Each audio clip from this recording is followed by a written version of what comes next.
A radical turn in Argentina, the rise of Milei and neoliberalism. Argentina finds itself at a crossroads. The nation recently elected Javier Milei, a self-proclaimed anarcho-capitalist, as its new president. Milei's victory signals a stark shift towards radical neoliberalism. His policy platform reads like a libertarian manifesto, promising sweeping privatization, deregulation, and drastic cuts to public spending.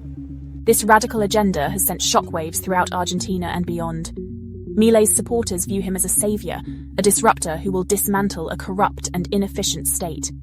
They believe his policies will usher in an era of economic prosperity. His detractors, however, fear a significant erosion of social safety nets and a widening of the gap between the rich and the poor. They argue that Milei's policies will primarily benefit the wealthy elite, while leaving the most vulnerable segments of society exposed. The situation in Argentina serves as a stark reminder of the cyclical nature of economic thought. Neoliberalism, once considered a fringe ideology, has experienced a resurgence in recent years. This revival is partly fueled by economic anxieties, a sense that traditional political systems have failed to deliver. In times of uncertainty, radical solutions can appear appealing. Milei's rise to power should serve as a wake-up call. It highlights the enduring appeal of neoliberal ideas and their potential to reshape societies rapidly. The world is watching Argentina closely, eager to understand the implications of this radical experiment and its potential ripple effects on the global stage. Echoes of Truss neoliberalism's failed experiment in the UK. The spectre of neoliberalism is not confined to South America. Across the Atlantic, the United Kingdom recently grappled with its own brush with radical free market policies. Liz Truss, during her brief and tumultuous tenure as Prime Minister, attempted to implement a series of economic reforms that mirrored many of Milei's proposals. Her mini-budget, as it came to be known, promised tax cuts for the wealthy, deregulation of the financial sector, and a shrinking of the state. The consequences of Truss's experiment were swift and severe. The value of the pound plummeted, interest rates soared, and the UK economy teetered on the brink of recession.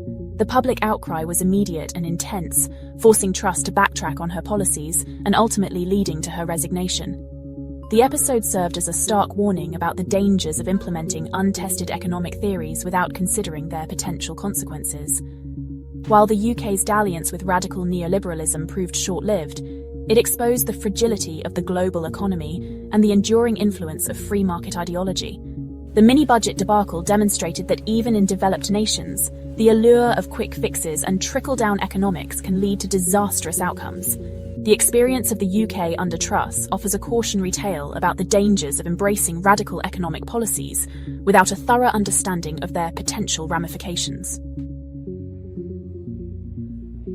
The Atlas Network, a global web of neoliberal influence.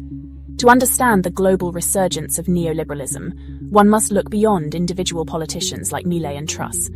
These figures, while influential, are often seen as instruments of a broader ideological movement orchestrated by powerful think tanks that operate behind the scenes. One such organization is the Atlas Network, a sprawling international network of over 500 free market think tanks spanning over 100 countries. Founded in 1981 by Anthony Fisher, a British businessman and ardent advocate for free market capitalism, the Atlas Network has played a pivotal role in disseminating and promoting neoliberal ideas worldwide. The organization provides its affiliated think tanks with financial support, strategic guidance, and a platform to share their ideas and influence policymakers. Through its vast network, Atlas has successfully injected free market principles into the political discourse of nations across the globe. The Atlas Network's modus operandi is subtle yet effective. It focuses on cultivating relationships with politicians, journalists, and academics, providing them with research, talking points, and access to a network of like-minded individuals. This strategy has enabled Atlas to exert an outsized influence on policy debates, shaping the parameters of what is considered politically acceptable and pushing the Overton window further to the right. From the Americas to Europe and beyond, the Atlas Network's reach is undeniable. It represents a formidable force in the global battle of ideas, actively promoting a vision of society where the free market reigns supreme and the role of the state is minimized. Understanding the Atlas Network's operations is crucial to comprehending the forces driving the resurgence of neoliberalism and its impact on societies worldwide. Section 4. Manufacturing consent. Think tanks and the shaping of public opinion. The influence of neoliberal think tanks extends far beyond the corridors of power.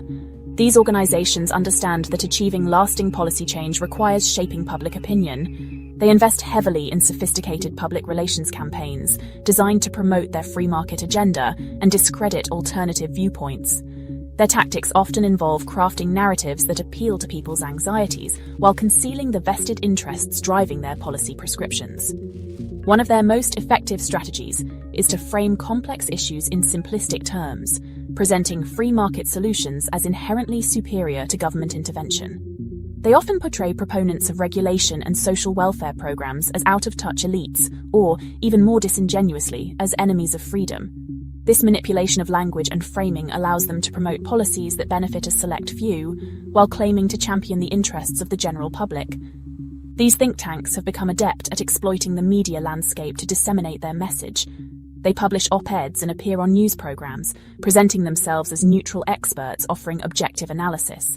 This veneer of authority often masks their underlying ideological agenda, allowing them to influence public discourse without always revealing their true motives. Their constant presence in the media helps normalize their worldview, making it appear as common sense rather than a carefully constructed ideology.